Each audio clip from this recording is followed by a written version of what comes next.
Hello दोस्तों, स्वागत है आपका डीप साउंड ट्रैक के चैनल पर।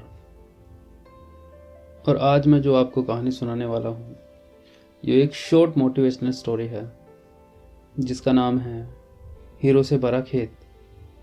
उम्मीद करता हूँ आपको ये कहानी पसंद आएगी। तो चलिए शुरू करते हैं।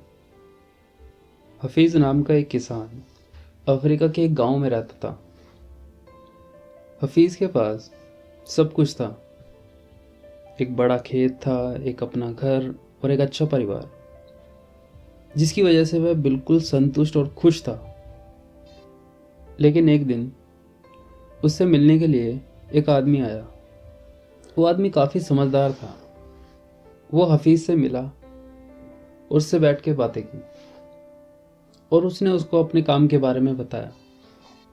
उस आदमी ने बताया कि मैं एक हीरो की खदान में काम करता था, और यहाँ तक कि ये भी बताया कि एक हीरे की दुनिया में कितनी वैल्यू है। अगर तुम्हारे पास एक हीरा होगा तो तुम एक शहर खरीद सकते हो। ऐसी बड़ी बड़ी बातें बताकर वो इंसान वहाँ से चला गया। कुछ देर बाद शाम हो चुकी थी, लेकिन हफीज़ के दिमाग में बार बार वही बातें घूम रही थी जो उस आदमी ने कही थी।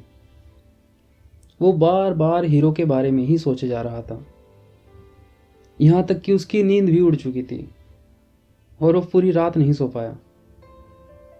अगले दिन सुबह हीरो के लालच में आकर हफीज़ ने अपना खेत बेचने का फैसला कर लिया और अपने परिवार का रहने खाने का ठिकाना कर कर हीरे की तलाश में निकल पड़ा। हीरे की खोज में हफीज़ ने पूरा अफ्रीका छान मारा, लेकिन उसके हाथ कुछ नहीं लगा। यहाँ तक कि वह अलग अलग देशों में भी घूमता रहा, लेकिन वहाँ भी उसे कोई कामयाबी नहीं मिली। हीरो की खोज करते करते वो दिमागी रूप से भी बीमार हो चुका था और वो अंदर से इतना टूट चुका था कि उसने एक नदी में कूदकर अपनी जान दे दी। इधर दूसरी तरफ सुबह के समय हफीज़ ने जिस आदमी को अपने खेत बेचे थे, वही आदमी खेतों के बगल से बहने वाली नदी में अपने ऊँट को पानी पिला रहा था। तभी अचानक उसकी नज़र एक चमचमाते पत्थर पर पड़ी। वो पत्थर इंद्रधनुष की तरह चमक रहा था। उसने उस पत्थर को उठाया और अपनी जेब में रख लिया, ये सोचकर कि वो उसके कमरे में बहुत ज़्यादा अच्छा लगेगा। अपने ऊँट को पानी पिलाकर वो घर आ गया और उसने वो पत्थर अपनी कमरे में सजा दिया। उसी दिन दोपहर को वही समझदार आदमी जिसने हफीज़ को हीरो के बारे में बताया था, वो इस नए मालिक से मिलने के लिए आया। जब वे दोनों बैठकर बातें कर रहे थे तो उस आदमी की नज़र उस चमचमाते पत्थर पर पड़ी। उसने उस पत्थर को देखकर पूछा कि ये क्या है। नए मालिक ने जवाब दिया कि ये तो एक चमकीला पत्थर है जो मुझे नदी के पास से मिला है। लेकिन उस समझदार आदमी को उसकी बात पर भरोसा नहीं हुआ।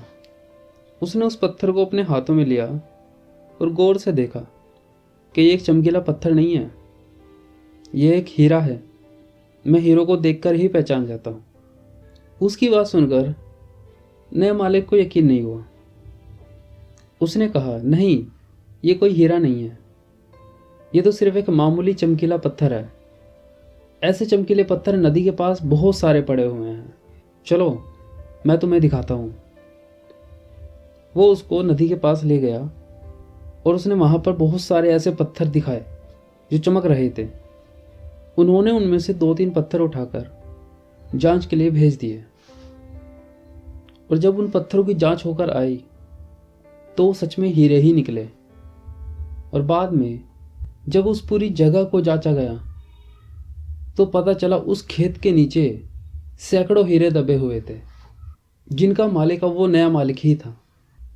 अगर हफीज़ हीरो की तलाश अपने घर से ही शुरू करता तो शायद आज वो जिंदा होता, और इन हीरो का असली मालिक भी लालच में आकर दूर की चीज़ों के पीछे भागने लगा।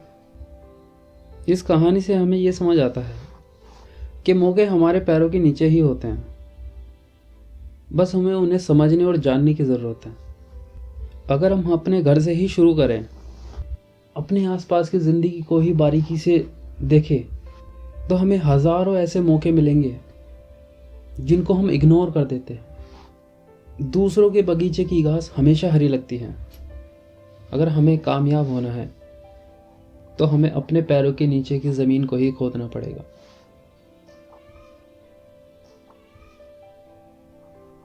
उम्मीद करता हूँ आपको ये कहानी पसंद आई होगी। ऐसी ही मोटिवेशनल स्टोरी मैं आपके लिए लेकर आता रहता हूँ।